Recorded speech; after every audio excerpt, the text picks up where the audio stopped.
gisa yung manok at chicken liver. Bawang. Chicken breast.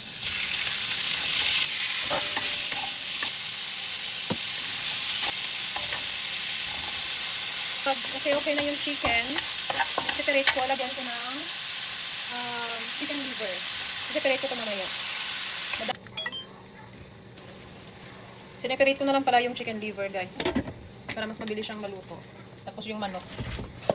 Bell pepper.